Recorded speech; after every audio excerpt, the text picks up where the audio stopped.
So day 15 was all about following the cloud. And if you learn about the Israelites, you would learn that they were nomads at one time. And there's so many similarities between like the Israelites and Native Americans that it's something that it's like super interesting to me.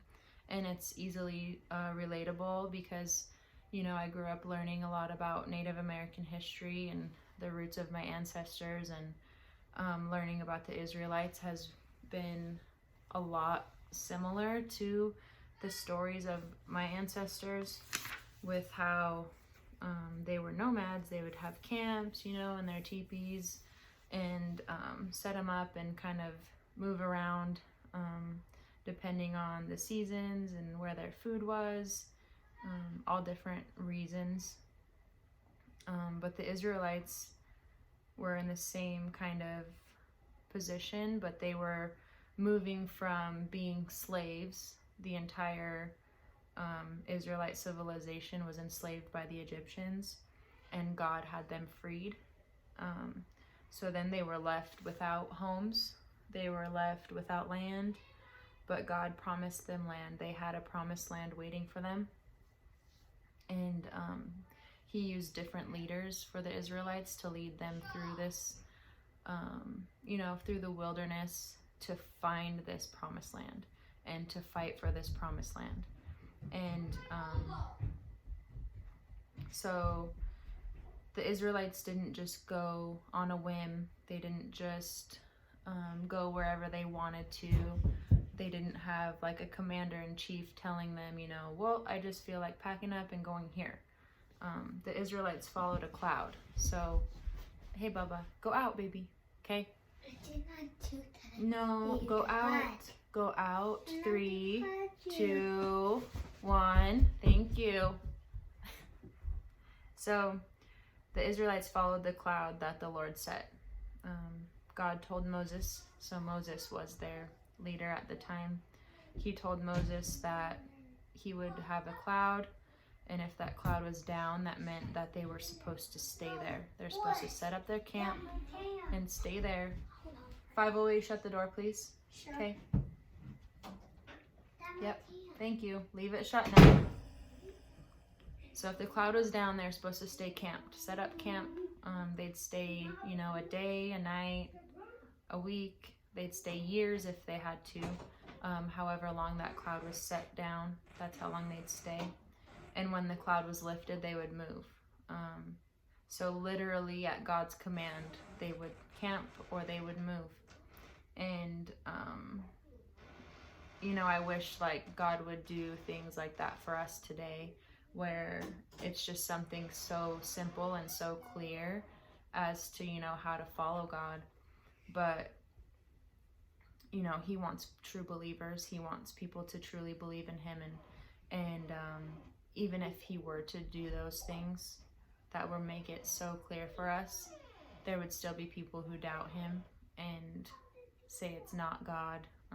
You know, there's probably things that are happening in this world right now that are just purely from God, but people will deny it, no matter how clear it is. And so, anyway, the Israelites followed that cloud. And the verses, let's see. So the story is in Numbers, the book of Numbers, and it's chapter 9. And it starts at, well, this one starts at verse 15. So it's called The Cloud and the Fire. It says, hey boys, you're being too loud. Shut the door, please.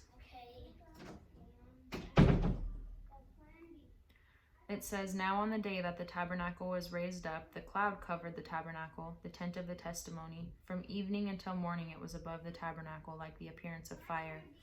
So it was always, the cloud covered it by day, and the appearance of fire by night. So the cloud was down during the day, and then it was fire at night.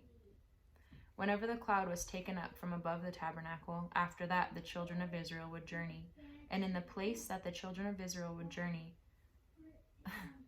sorry, I do this all the time when I'm reading the Bible. I'll read the same line over and over again and not mean to. All right. After that, the children of Israel would journey, and in the place where the cloud settled, there the children of Israel would pitch their tents.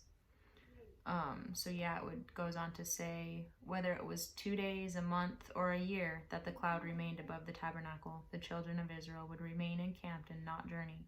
But when it was taken up, they would journey. At the command of the Lord, they remained encamped, and at the command of the Lord, they journeyed. They kept the charge of the Lord at the command of the Lord by the hand of Moses. So it's like I said, Moses was kind of the commander there. He heard directly from God, and he knew what the cloud meant. He knew what the fire meant, and he shared that with his people, and his people believed because his people saw how they were freed from slavery. They knew Moses was kind of an illiterate person. He wasn't very well at speaking. He wasn't a public figure. He was just a normal person with it's kind of described as a speech impediment in the Bible. And so a person like that could not convince the king of Egypt to free an entire nation of people, and do miracles that God did for them. So that's why the Israelites were so, it was so easy for them to believe that God was real because of what they saw happen to free them from slavery. So yeah, they were with it. They're following the cloud, doing whatever that cloud told them to do. Whether it was up, they're moving. If it's down, they're staying. The next one is Deuteronomy 13:4. And it says, you shall walk after the Lord your God and fear him and keep his commandments and obey his voice. You shall serve him and hold fast to him. Then Psalm 38:15 says, for in you, O Lord, I hope. You will hear, O Lord my God. Psalm 130 verse 5 says, I will wait for the Lord, my soul waits, and in his word I do hope. So waiting for God, is not rushing to things, not jumping to conclusions, just being at peace until God speaks to you and tells you what to do and what to say. And in his word, I do hope. So in the Bible, you can read it and not retain anything. There's so many times that I've read it and I haven't retained anything. And I'm like, what did I just read? So I'll have to go back and read again and, try to understand it. And the only way I've been able to understand is if I apply things to my own life. So I wait for the Lord, my soul waits. Whenever I feel uneasy, if, I'm having a disagreement with somebody, it might look like I'm shutting down, but in reality, what I'm doing is listening for God. I'm waiting for him to tell me how to proceed. I'm waiting for him to tell me, the best way to navigate a conversation, because if my humanness takes over, it could just go wrong. It will just be bad. And, it's a lot harder to recover from. And I ask God all the time to just let me speak in a way that people understand me. Let me get my feelings out, my thoughts out in a way that somebody can understand and accept it. Especially in coaching kids and speaking to unhappy parents. Those are super hard conversations to have. And, by instinct, you want to get defensive and you want to, tell people why you're doing what you're doing and just be defensive about it. But I have allowed God to kind of speak to me in those situations, in those scenarios, and it's okay to take time. It's okay to take time and let God speak to you and give you the words to say. You don't have to say it right away. You don't have to give people answers right away. So let your soul wait for God. And in his word, I do hope. So I try to refer back to the Bible in my own life and, you know, let God speak to me through it. So like I said, I'll read a passage and not understand it at all. But once I apply it to my own life, it's like, wow, God is like speaking to me directly. And it doesn't happen all the time. But when it does, it's super special. And, you know, I write little notes down in my Bible where I like feel like I truly understand what that verse is saying, because it's not often. And an example is in the book of Micah. This has nothing to do with following the cloud, but it's just to do with reading the Bible and applying it to my own life. And it's the verse Micah 3, verse 12.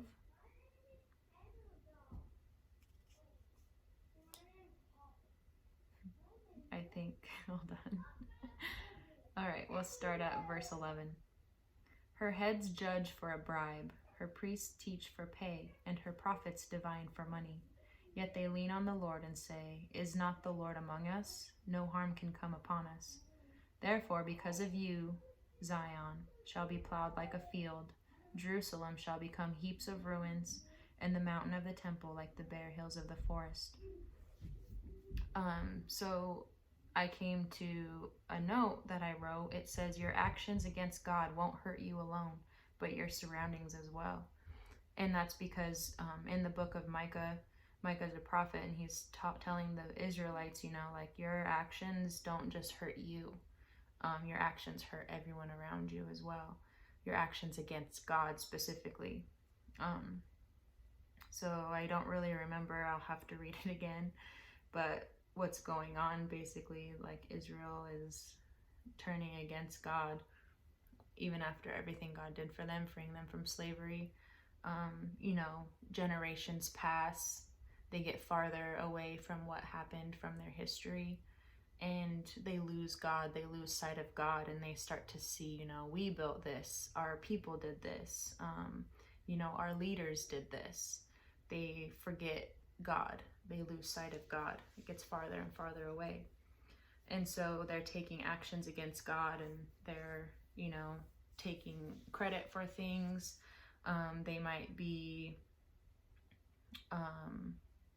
you know, doing wrong by people, just sinning against people. They might be killing people off for wrong reasons, perversion. There could just be so much going on that's like not godly. It's not from God at all. And, you know, Micah the prophet's telling them that your actions against God won't hurt you alone, but your surroundings as well. So because of you, Zion will be plowed like a field. Zion is a location, and Jerusalem shall become heaps of ruins. That's another location. And it's just, you know, just because a certain group of people are against God doesn't mean that it won't affect everyone around you. So it's a hard one, but, you know, your actions, just like in life, your actions don't hurt only you. Your actions can hurt everyone. Your actions can hurt your kids. Your actions will hurt your kids, actually, and your siblings, you know, your parents, cousins, strangers, little kids who look up to you. You know, your actions go so much farther than just yourself and your own well-being. And actions against God do the same. So, oh my goodness, they're driving me crazy. Hey, knock it off.